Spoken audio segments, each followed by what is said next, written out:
Assalamualaikum warahmatullahi wabarakatuh. Bismillahirrahmanirrahim.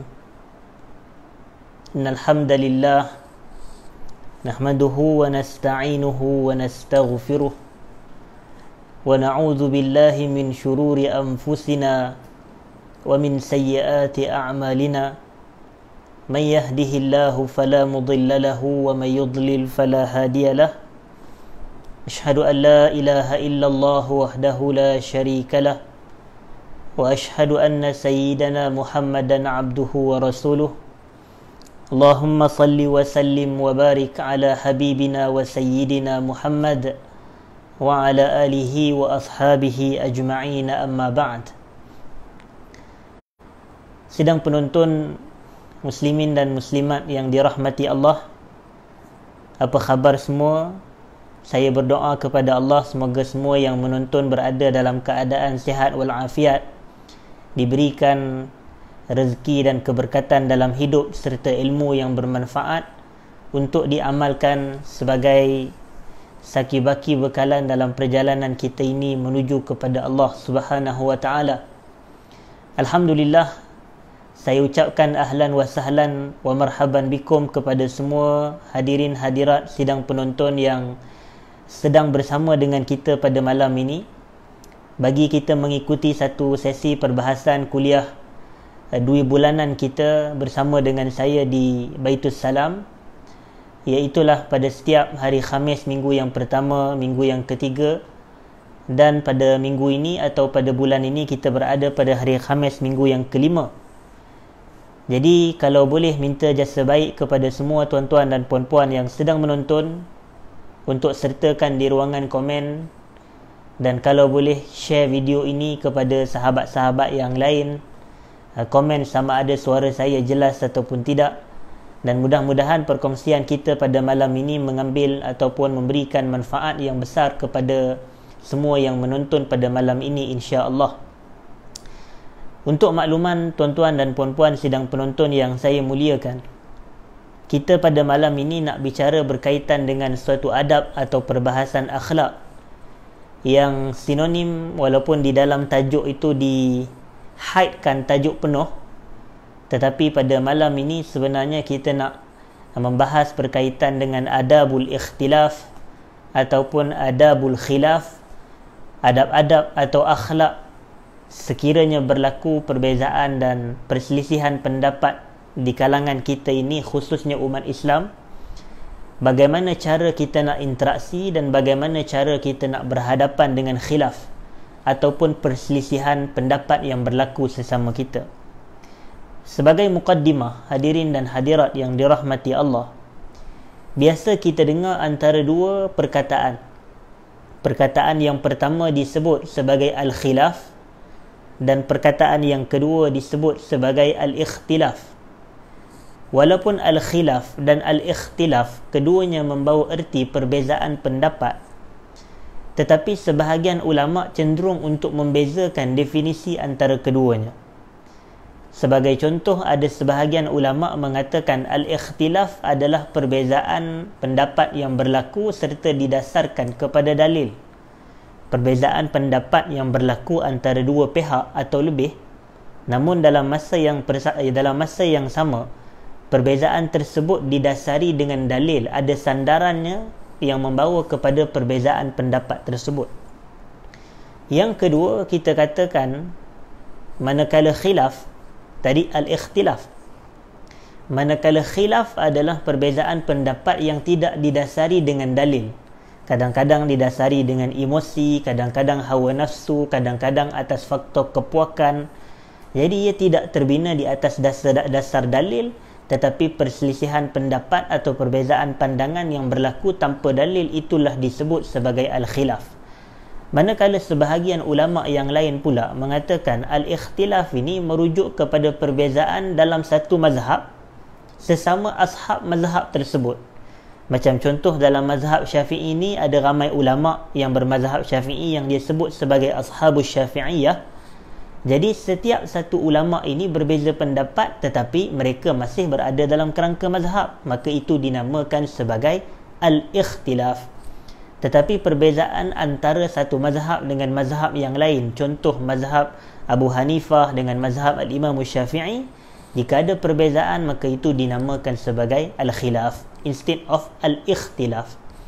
Tetapi hakikatnya saya lebih cenderung kepada pendapat yang menyebut bahawa tidak ada pun perbezaan antara al-khilaf dan al-ikhtilaf. Al-khilaf dan al-ikhtilaf hakikatnya sama sahaja maksudnya. Perbezaan tu lebih kepada pendefinisian dan pentarifan, tetapi ulama sebut la musyahata fil istilah.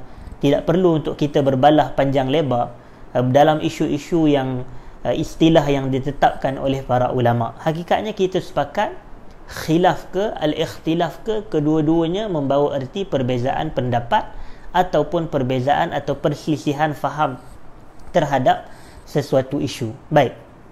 Jadi kita lihat sebenarnya khilaf yang berlaku ni hakikatnya adalah atas kehendak Allah. Perbezaan pendapat yang berlaku hakikatnya adalah di atas kehendak Allah berdasarkan sifat Allah yang Al-Alim, Maha mengetahui, dan juga berdasarkan sifat Allah Al-Hakim yang Maha bijaksana.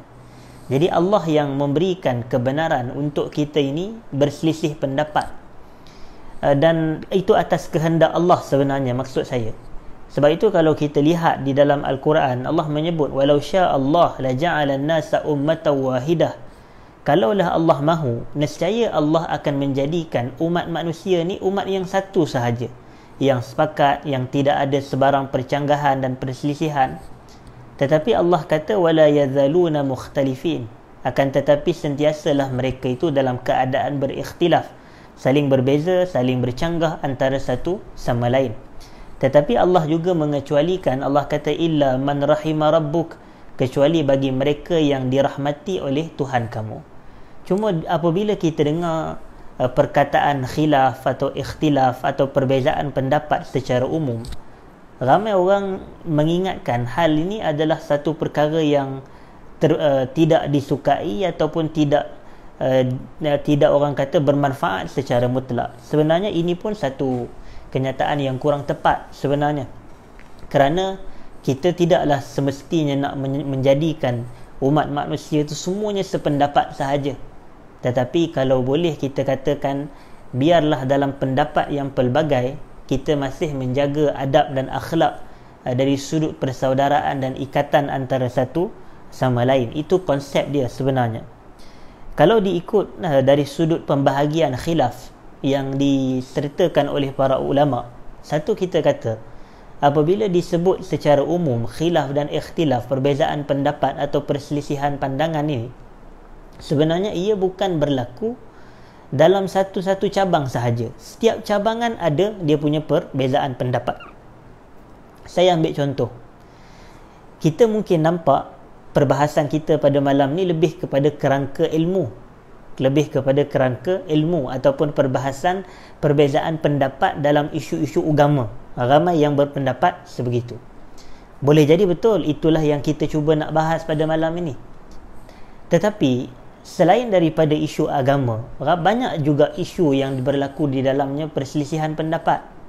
Kita ambil contoh dalam isu politik, tambahan pula politik kepartian. Lagi banyak perbezaan, lagi banyak perpecahan, lagi banyak percanggahan dan perbalahan yang berlaku. Tetapi kita perlu meraihkan adab. Kita dah tak boleh nak kawal perbezaan pendapat itu berlaku sebab manusia ni latar belakangnya berbeza-beza. Tetapi kita kena ada adab dalam kita nak menyikapi atau cara untuk kita interaksi dengan perbezaan yang berlaku. Begitu juga dengan isu-isu perubatan. Ramai yang ingat doktor-doktor pun tidak ada khilaf. Sebenarnya tidak tepat juga. Sebenarnya doktor-doktor sesama mereka pun ada perbezaan pendapat juga antara satu sama lain, khususnya dalam nak menentukan metod apa yang boleh diguna pakai dalam merawat atau mengubati satu-satu pesakit. Yang ni pun ada doktor kata caranya begini yang lebih sesuai dan lebih selamat untuk menyelamatkan pasien ini. Tetapi doktor lain pula dia kata tidak, cara ni lebih kerana ada risiko pada cara yang tadi. Contoh. Jadi sebenarnya antara doctors pun, medical doctors pun ada juga mereka punya perbezaan pendapat. Ahli politik ada cara-cara yang berbeza. Jadi kalau kita ni dalam kerangka penuntut-penuntut ilmu, kita letakkanlah, posisikan diri kita ini mudah-mudahan dalam kalangan para penuntut ilmu. Jadi para penuntut ilmu ni biasanya di media sosial lah kita ambil kerangka, ataupun di luar. Contoh, biasanya dia akan follow ataupun dia akan friend dengan circle dia adalah circle yang lebih kurang sama macam dia lah. Mudah-mudahan begitu. Dia minat kepada ilmu, maka dia nak harian-harian dia pun ataupun dapatan harian dia melalui media sosial, dia nak supaya ilmu juga diperolehi.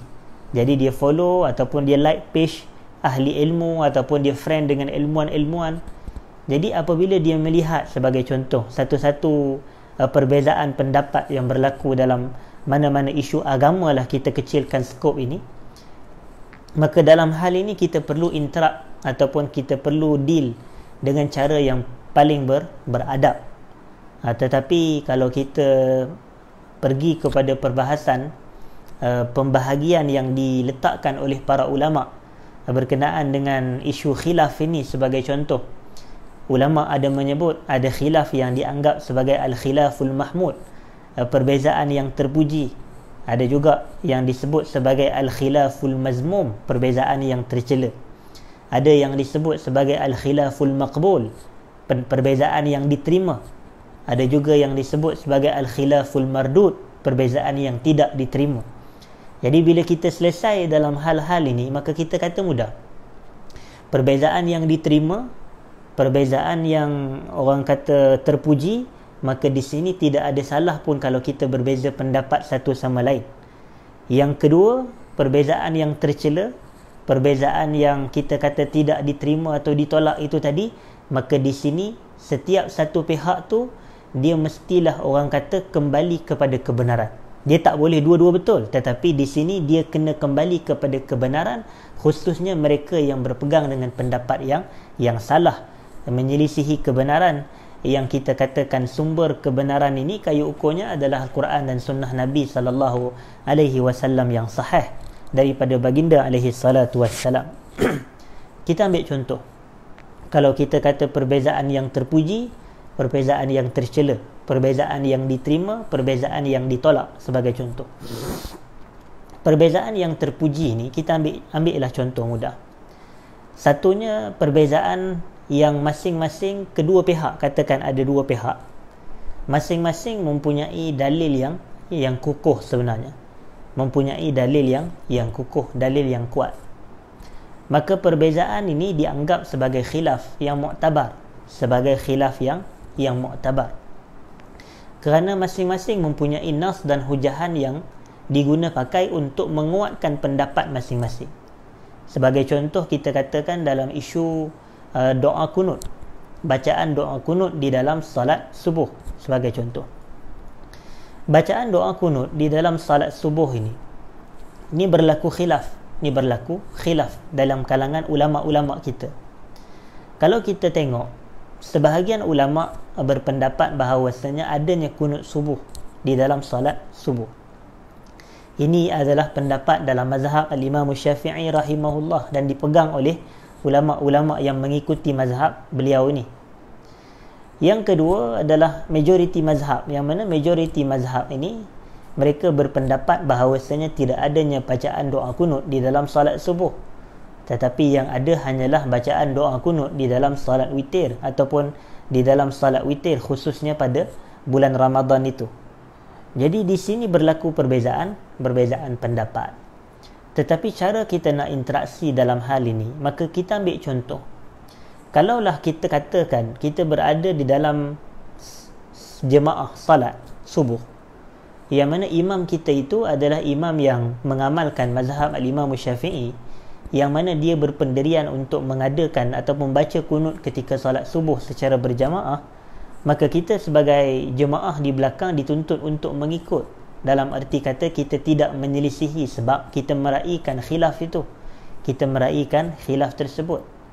Sama juga sebahagian kalau kita lihat imam kita ini tidak pula membaca doa kunut, maka kita katakan kita sebagai makmum yang mengikuti dia di dalam salat, maka kita katakan kita ikut, diraihkan untuk kita ikut ataupun digalakkan untuk kita ikut. Kerana kategori khilaf seperti ini dianggap dan termasuk sebagai khilaf yang muktabar, khilaf yang masing-masing mempunyai hujahan dan nas yang kukuh sebenarnya di sisi para ulama. Begitulah juga dengan beberapa contoh-contoh yang lain berkenaan dengan isu khilaf-khilaf yang mu'tabar ini. Jadi khilaf ini dianggap termasuk dalam khilaf yang maqbul sebenarnya. Khilaf yang boleh diterima, maknanya kita masing-masing boleh memilih berdasarkan pemahaman ataupun keyakinan kita terhadap nas mana yang lebih kuat sebenarnya. Begitu juga antara contoh khilaf mu'tabar ketika salat jahar ataupun salat yang dibaca bacaannya secara kuat. Kita sebut antaranya contoh adalah bacaan basmalah atau bismillahirrahmanirrahim itu. Adakah ia dibaca kuat ataupun dibaca secara perlahan? Isu ini juga sebenarnya termasuk dalam khilaf yang mu'tabar di sisi kalangan para ulama. Termasuk dalam kalangan khilaf yang mu'tabar. Sebagai contoh, ada sebahagian ulama dia baca bismillah, tapi bacaannya itu perlahan. Dia baca bismillahirrahmanirrahim, kemudian barulah alhamdulillahirabbilalamin dibaca secara kuat.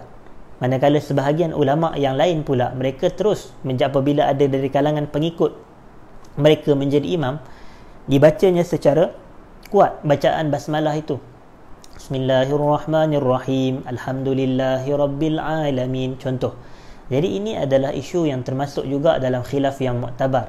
Jadi kita sebagai cara kita orang Islam ataupun orang yang belajar agama, kita kena tengok kepada keadaan-keadaan seperti ini.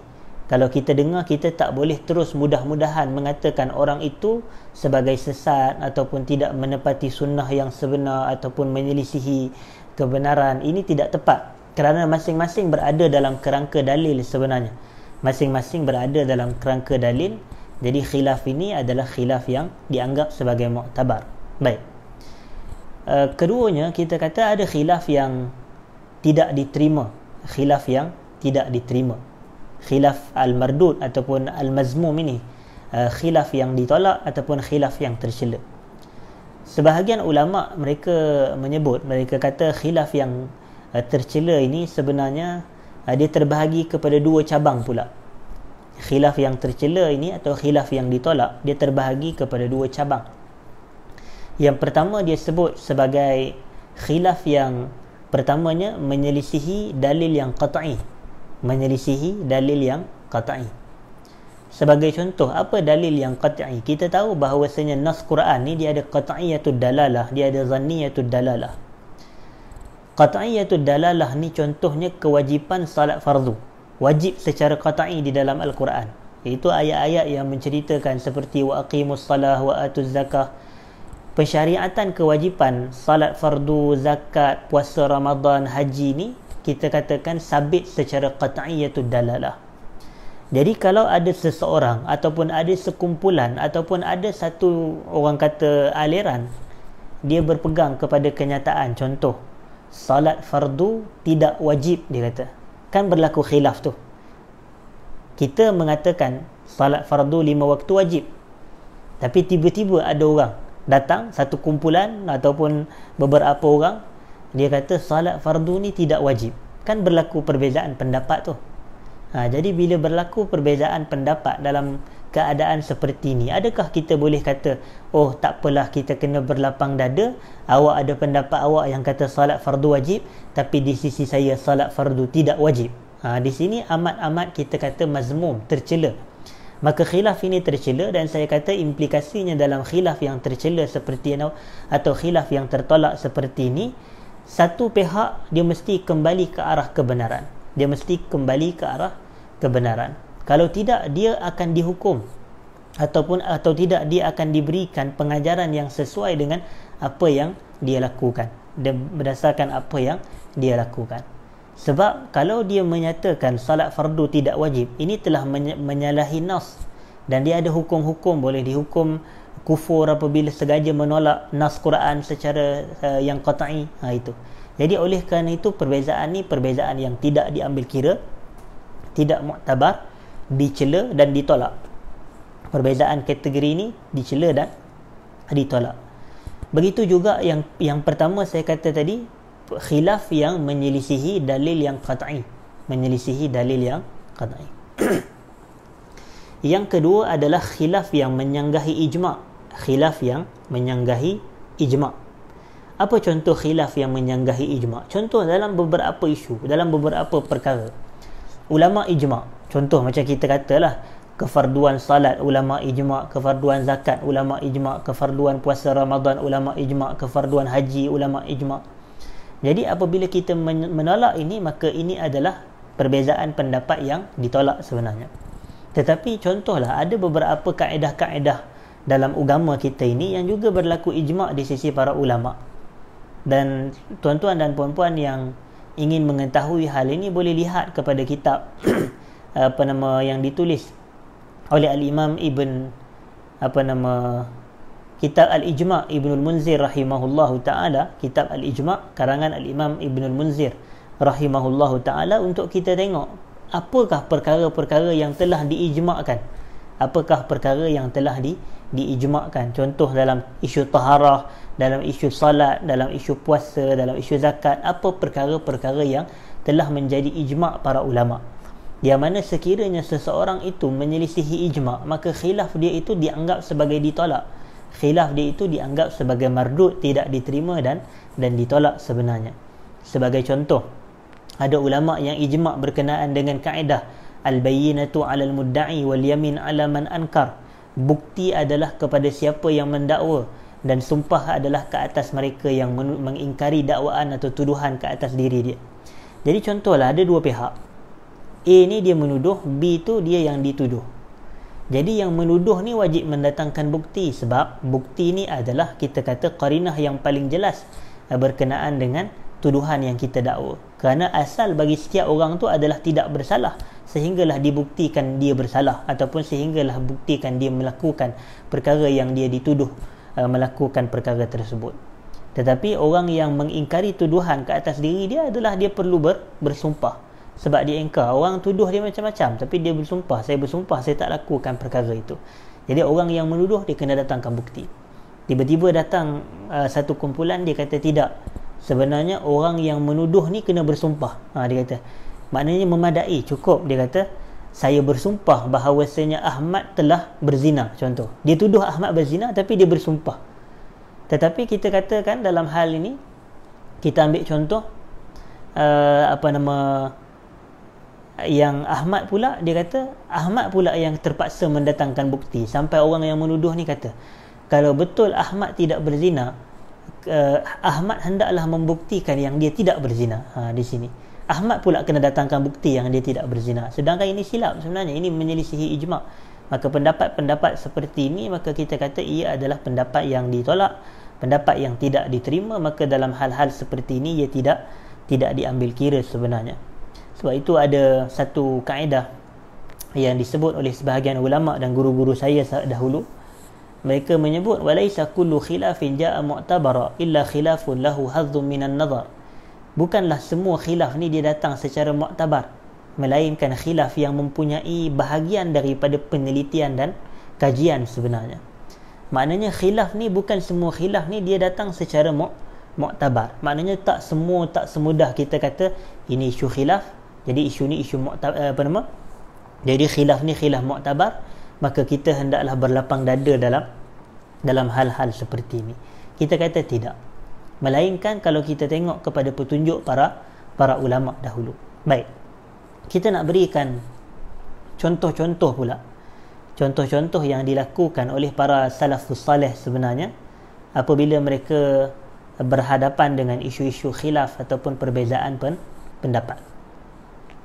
Pertama, kita ambil contoh mudah, ataupun kita tengoklah dahulu daripada sahabat Nabi SAW. Kita tengok tentang ada satu perbezaan pendapat yang berlaku antara Amirul Mukminin Uthman ibn Affan radhiyallahu ta'ala anhu dengan seorang sahabat Nabi yang lain, namanya Abdullah ibn Mas'ud radhiyallahu ta'ala anhu, Abu Abdurrahman. Yang mana Uthman ibn Affan ini, ada satu ketika yang mana beliau radhiyallahu ta'ala anhu melakukan salat secara tamam ketika permusafiran, ketika bermusafir. Saya ulang balik, ada berlaku peristiwa yang mana Uthman ibn Affan melakukan salat secara tamam ketika berada dalam permusafiran. Sedangkan kita tahu bahawasanya sekiranya seseorang itu bermusafir, maka dia telah pun mendapat rukhsah daripada syarak untuk dia mengqasarkan salat tersebut, iaitu salat tamam adalah salat yang dilakukan secara penuh, merujuk kepada salat ar-rubaiyah, salat 4 rakaat sahaja yang dibenarkan tamam, yang dibenarkan qasar maksud saya. Jadi kalau dia buat tamam ketika musafir sedangkan dia ada rukhsah untuk dia qasar, qasar ni adalah meringkaskan rakaat. Jadi daripada 4 kepada 2, daripada 4 kepada 2. Jadi ia tidak dipersetujui oleh sebahagian sahabat yang lain.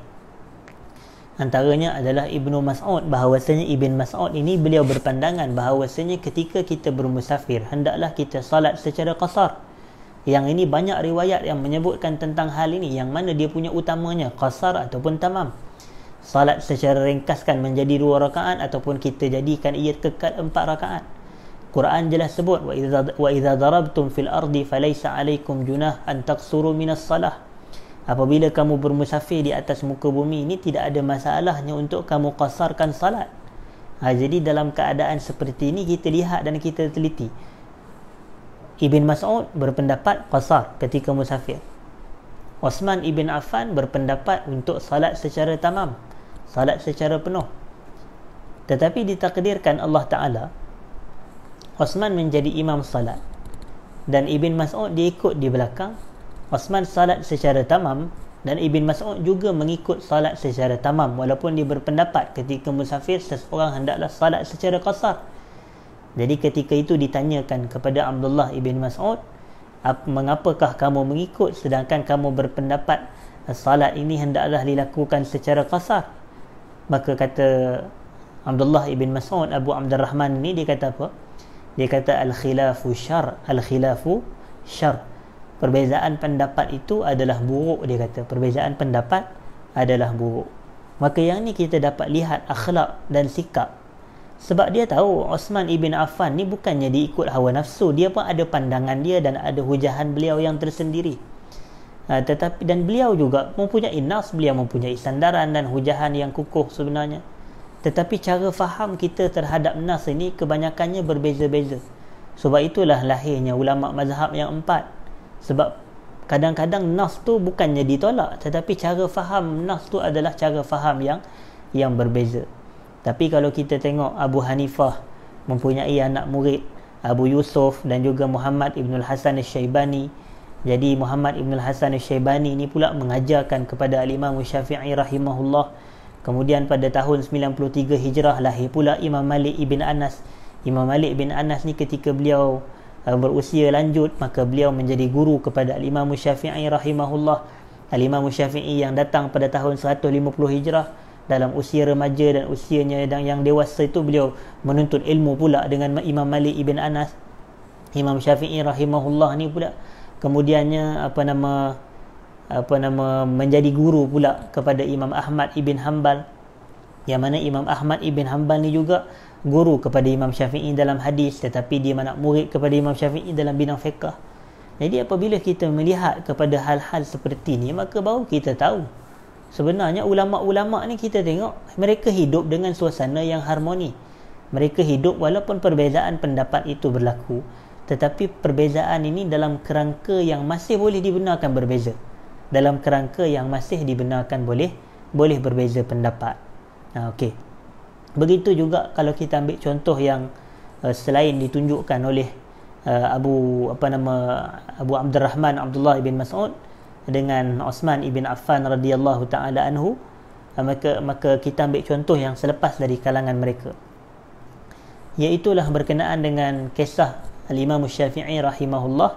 Al-Imam Syafi'i rahimahullah dengan anak murid beliau yang namanya Yunus ibnu Abdil A'la As-Sadafi. Yunus ibnu Abdil A'la As-Sadafi, ataupun masyhur dengan gelaran dan sebutan Yunus As-Sadafi. Al-Imam Az-Zahabi dia quote ataupun beliau menukilkan rahimahullah satu kenyataan daripada Yunus ibnu Abdil A'la As-Sadafi ini, ataupun Yunus As-Sadafi. Apa kata beliau rahimahullah? Beliau kata, ma ra'aitu rajulan aqal min asy-Syafi'i. Aku tak tengok seorang lelaki yang lebih bijak, yang lebih berakal, ataupun orang kata yang lebih bijak lah, yang lebih bijak berbanding al-Imam Syafi'i. Aku satu hari, kata Yunus As-Sadafi, dia kata, aku pada satu hari, dia kata, berbeza pendapat dengan beliau dalam satu masalah. Aku berbeza pendapat dengan beliau. Yunus As-Sadafi ni anak murid Imam Syafi'i, ini tok guru. Dia kata, aku berbeza pendapat dengan beliau dalam satu isu.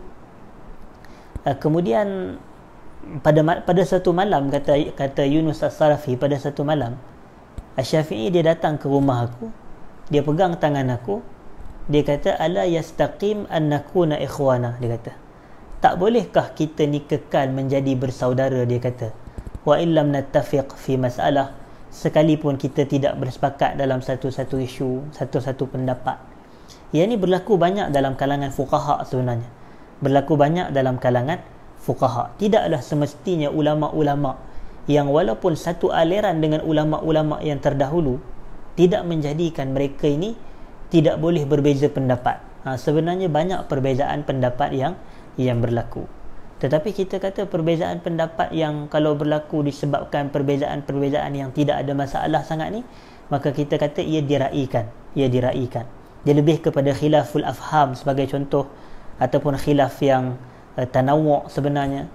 Yang mana contoh kalau orang tanya apa itu khilaful afham, perbezaan pendapat dari sudut cara faham, kita ambil contoh lah. Kita ambil contoh bila Quran katakan wal mutallaqat yataras ayat yang salah satu quru' tu, ayat yang salah satu quru', bahawasanya wanita sekian-sekian ni dia punya dia punya tempoh iddah dia adalah selama tiga quru'. Lalu sebahagian ulama dia berbeza pendapat. Dia kata apa yang dimaksudkan dengan al-quru'? Ada yang kata al-quru' tu merujuk kepada al-haid, maknanya 3 kali haid. Ada yang kata tak, 3 kali suci sebenarnya. Jadi nampak perbezaan haid dengan suci. Salah satu quru', 3 kali haid, 3 kali suci. Jadi kalau tak silap saya, al-Imam Syafi'i beliau berpendapat bahawasanya yang dimaksudkan adalah 3 kali suci. 3 kali suci. Tetapi ini perbezaan pendapat yang berlaku, 3 kali suci, 3 kali haid. Tetapi tidaklah ulama saling, orang kata, berbalahan antara satu sama lain ataupun menjadikan itu sebagai pemutus saudara. Tidak, mereka masing-masing mengeluarkan pendapat. Jadi generasi yang datang kemudian, apabila membaca pendapat tersebut, kita ada ruang untuk kita menilai sebenarnya, ataupun untuk kita lebih cenderung kepada pendapat yang terbina di atas dalil yang kukuh pada pandangan kita. Maka kita pun beramal dengan apa yang kita rasakan tepat di sisi syarak, ataupun apa yang kita rasakan lebih selesa dan kita lebih cenderung ke arahnya. Sambil kita lihatlah kepada ulama tu siapa yang paling alim, yang berbeza, siapa yang paling warak, siapa yang paling faqih. Itu pun faktor-faktor sampingan untuk kita cenderung kepada mengikuti pendapat-pendapat yang dia keluarkan. Baik. Begitulah juga dalam beberapa contoh-contoh yang lain, seperti orang kata dalam pendefinisian, macam ada sebahagian kata Rabbana atina fid dunya hasanah wa fil akhirati hasanah. Kan sebahagian ulama kan berbeza apa maksud kebaikan di dunia, apa maksud kebaikan di akhirat. Ada yang kata kebaikan di dunia itu rezeki, ada yang kata kebaikan di dunia itu ilmu dan amal saleh, ada yang kata kebaikan di dunia itu adalah sekian dan sekian. Walau itu perbezaan, tetapi perbezaan-perbezaan ini adalah sepatutnya perbezaan yang saling menguatkan. Sebenarnya dia masih berada dalam ruang lingkup yang sama. Dia tidak berada dalam ruang lingkup yang berbeza, yang saling bercanggah antara satu sama lain, ataupun orang kata bukan ikhtilaf tadad. Okey. Dan begitu juga ada satu lagi perbahasan ikhtilaf yang disebut sebagai al-ikhtilaf ataupun al-khilafut tanawwu'. Perbezaan dari sudut jenis sahaja, dari sudut jenis, tetapi poinnya dia punya kerangka asal tu tak ubah lari, masih kekal dan masih diraikan sebenarnya. Kita ambil contoh mudah. Kita punya bacaan di dalam rakaat, bacaan dalam salat, berlaku orang kata khilaf, tapi khilaf tu sebenarnya dia bukanlah khilaf daripada Nabi, sebab semua tu daripada Nabi SAW. Nah, ini bukannya isu yang kita nak nak jadi bahas. Sama khilaf dari sudut lafaz sahaja. Macam contoh, kadang-kadang kita baca dalam rakaat subhana rabbiyal azim wa bihamdi, kadang-kadang subhana rabbiyal azim, kadang-kadang subhanal malikil quddus, kadang-kadang subuhun quddus rabbuna wa rabbul malaikati waruh. Kemudian subhanakallahumma rabbana wa bihamdik Allahumma ghafirli. Saya minta maaf, subhanal malikil quddus tu tidak termasuk dalam bacaan rakaat, itu bacaan selepas salat witir. Saya terkeliru dengan subuhun quddus rabbuna wa rabbul malaikati waruh. Saya tarik balik. Subhanal malikil quddus tu saya tarik balik, itu bacaan selepas salat witir. Baik. Tetapi maksud saya adalah kita baca subhana rabbiyal azim wa bihamdi, subhanakallahumma rabbana wa bihamdik Allahumma ghafirli, subuhun quddus rabbuna wa rabbul malaikati waruh, ataupun subhanazil jabarut wal malakut wal kibriya wal azamah. Yang ni perbezaan lafaz ni kan juga disebut sebagai khilaf, tapi khilaf ni tergolong dalam kalangan khilaf tanawu'. Macam tu juga rabbighfirli duduk antara dua sujud, ataupun rabbighfirli warhamni wajburni warzuqni wahdini wa'afini wa'fu anni. Tu contoh-contoh lah nak baca wajjahtu wajhi dalam doa iftitah, wajjahtu wajhiya lillazi fatara samawati wal ardh hanifan muslima wa ma ana minal musyrikin, salati wa nusuki wa mahyaya wa mati lillahi rabbil alamin, sampai kepada innaka hamidum, sampai kepada wa ma ana minal musyrikin tu. Kemudian kita baca Allahumma ba'id baini wa baina khataayaya kama ba'adta bainal masyriqi wal maghrib. Yang ni semua termasuk dalam khilaf tanawu'. Khilaf tanawu' ni juga termasuk dalam khilaf yang dibenarkan, samalah sekali dengan khilaf yang makbul, khilaf yang diterima, ataupun khilaf yang terpuji. Sebenarnya ada juga berlaku, contohlah kita ambil contoh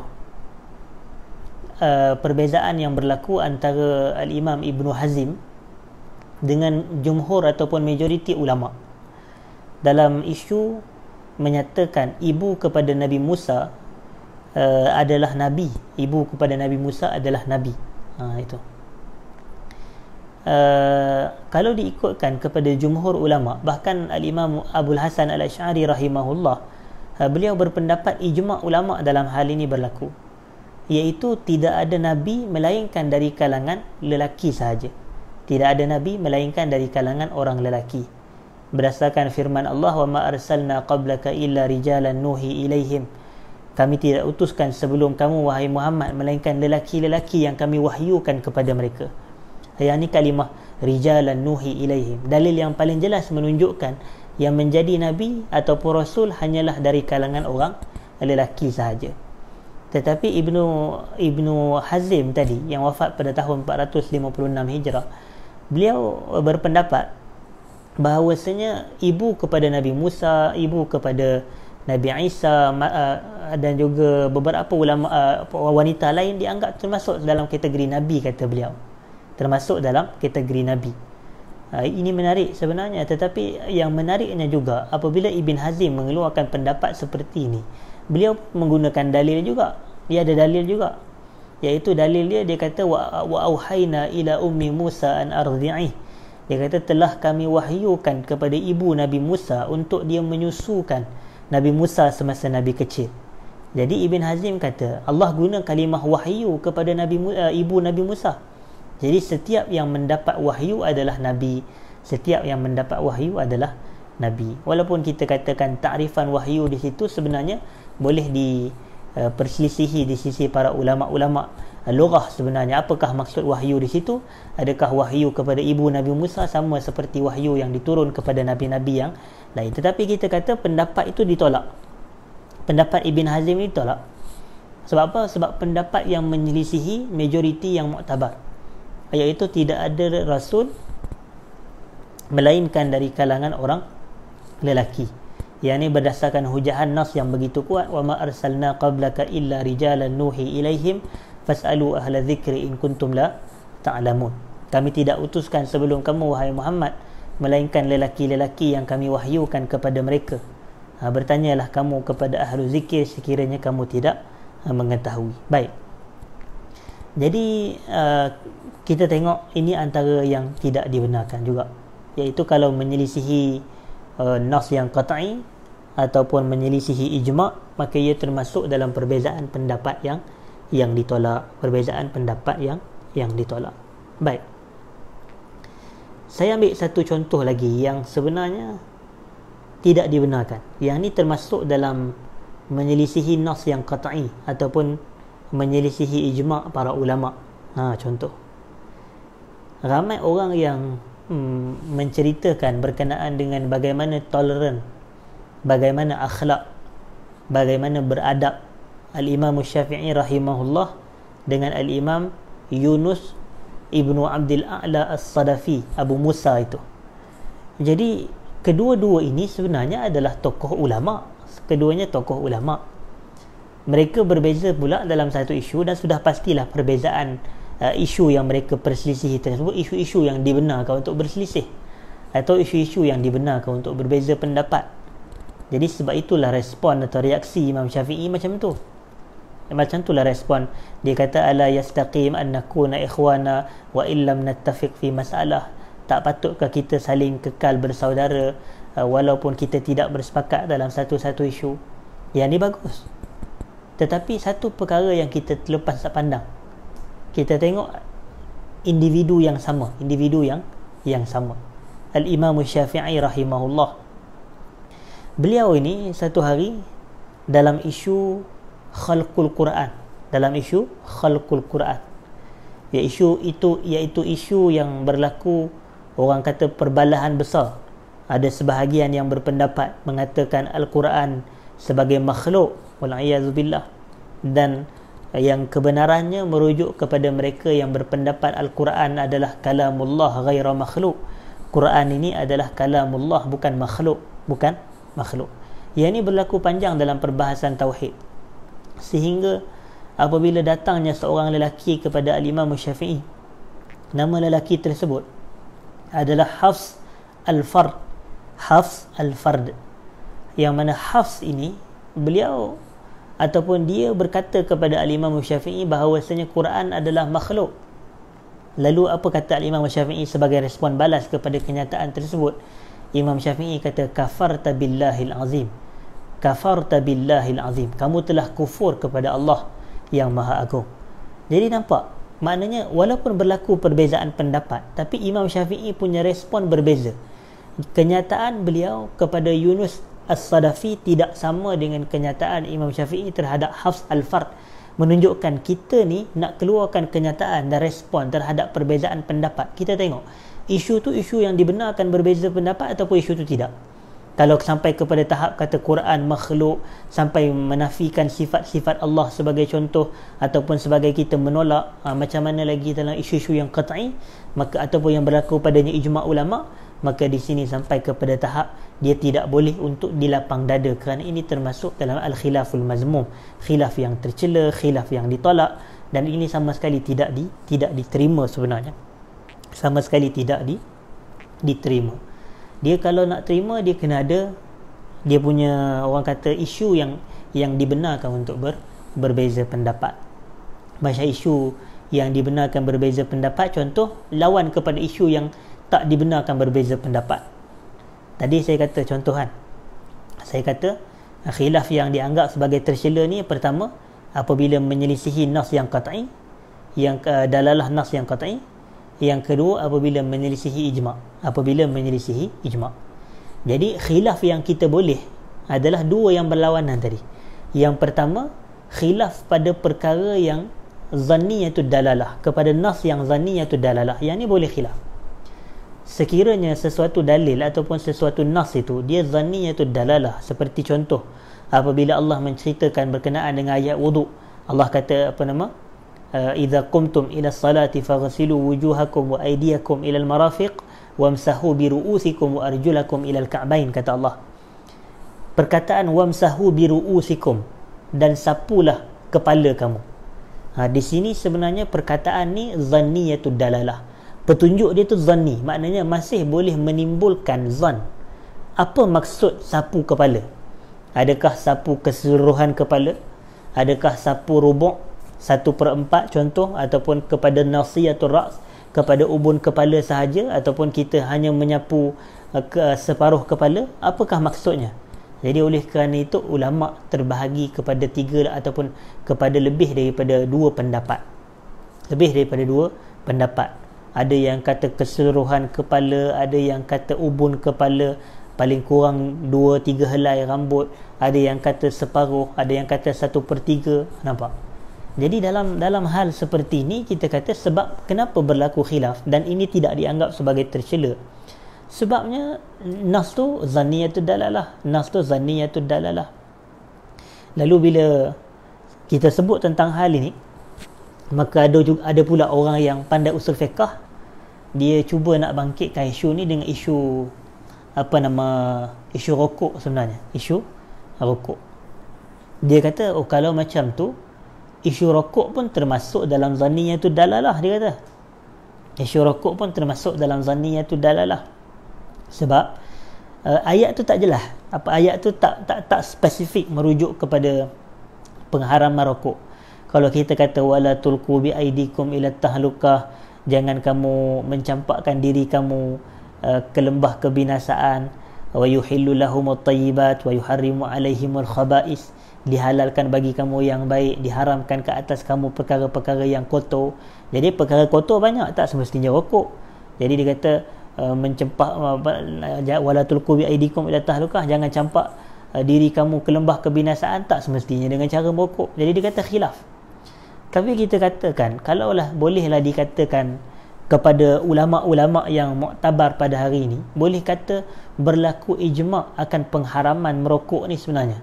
Berlaku ijma' ke atas pengharaman merokok. Ini kalau kita lihat kepada kenyataan ulama-ulama yang muktabar, ulama-ulama yang muktabar dengan mengambil kira kepada isu rokok yang semasa. Jadi kita katakan dalam hal seperti ini, maka jangan menyelisihi ijma' tersebut. Hatta kalau dia selisihi pun sebenarnya pendapat dia itu adalah mardud. Pendapat dia adalah mardud kerana larangan ini juga jelas menunjukkan kepada pengharaman hal tersebut. Baik. Dan satu lagi, kalaulah sesuatu perkara itu tidak berlaku padanya ijma', maka kita katakan hal-hal itu boleh untuk kita berbeza pendapat.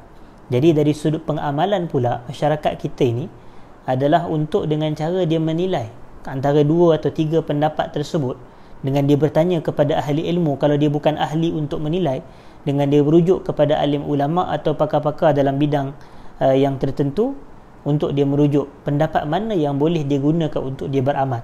Jadi dia boleh kita katakan cenderung mengikut fatwa yang dikeluarkan oleh mufti yang ditanya tersebut. Jadi bila dia tanya kepada orang tu, sudah pasti dia siqah, sudah pasti dia rasa dia yakin dengan keilmuan seseorang yang dia tanya tu, sudah pasti dia rasa jawapan yang dia keluarkan ini adalah jawapan yang menjadi jawapan pemutus untuk dia beramal, dan dia sebar ataupun dan untuk dia beramal untuk diri dan keluarga dan anak-anak dia.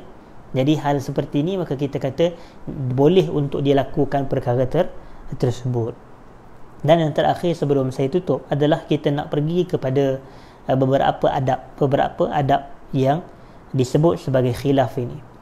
Yang pertama, hadirin dan hadirat sedang penonton yang dirahmati Allah, saya perasan kadang-kadang khilaf ini atau perselisihan pendapat ni berlaku, dia lebih, orang kata, hangat dan lebih rancak di media sosial. Kita ni kalau kita tak hidup sangat dalam media sosial, tapi kita lebih sedar yang bahawasanya dunia ni jauh lebih luas daripada apa yang ada dalam media sosial kita ni, maka kita, saya rasa, lebih tenang jiwa kita lah daripada kita ini duk tengok Facebook ataupun tengok Twitter ataupun tengok mana-mana medium yang lain. Kita tanya, apa isu hangat hari ni, apa perbalahan hari ni, apa pergaduhan hari ni, apa topik yang kita nak berdebat hari ni. Sebenarnya tak berkesudahan dalam bab perubatan, dalam bab politik, dalam bab agama, dalam bab sukan pun balah juga.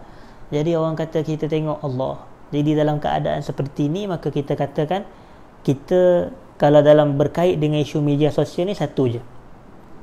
Ada orang dia bahas balah-balah ni, sebenarnya dia lebih kepada, walaupun cakap publik, tapi jenis terkategori dalam cakap-cakap belakang juga.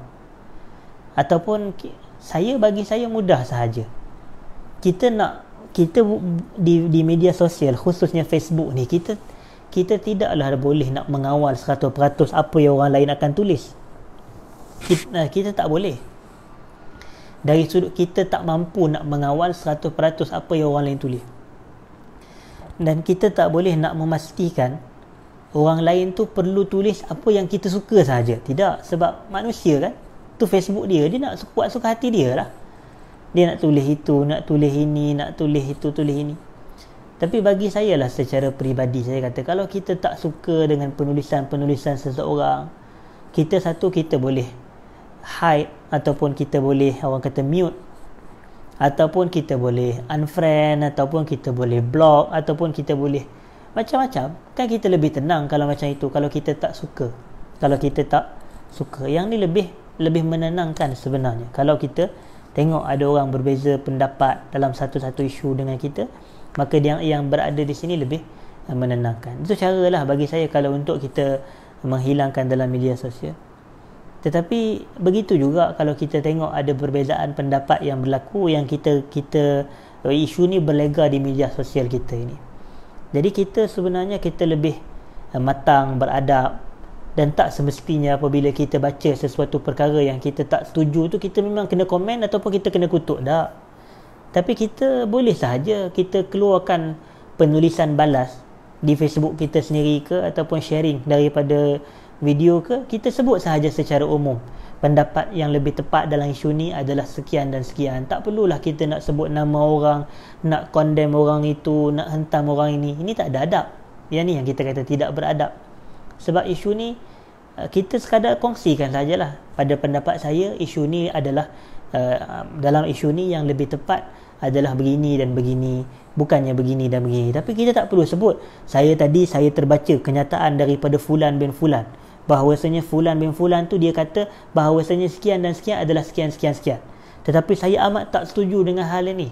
Ini pendapat yang salah, sesat, menyesatkan. Maka jawapannya begini. Tak perlu pun tulis macam ni sebenarnya. Kita tak nampak, kita baca pandangan dia gitu, tapi kita keluarkan pula sisi pandang kita yang kita kemukakan dengan dalil-dalil yang sahih. Kita kemukakan dengan pendapat-pendapat. Sebab yang selama mana pendapat dalam bab agama ni tak didasarkan dengan dalil, itu pendapat yang kita kata susah nak diterima lah. Dia tak ada nas, tak ada dalil. Hatta macam kita ambil contoh Ibn Hazim dengan Jumhur tadi pun, Ibn Hazim menyelisihi pun, dia kata aku ada dalil juga. Bila dia kata dalil dia adalah wa auhayna ila ummi Musa an ardi'ih, itu dalam isu mak Nabi Musa adalah seorang rasul ataupun seorang nabi. Dia ada dalil juga, cuma kefahaman dia tu berbeza. Jadi sebab itu kita katakan bahawasanya ada khilaf ni yang diterima, ada khilaf yang tak diterima.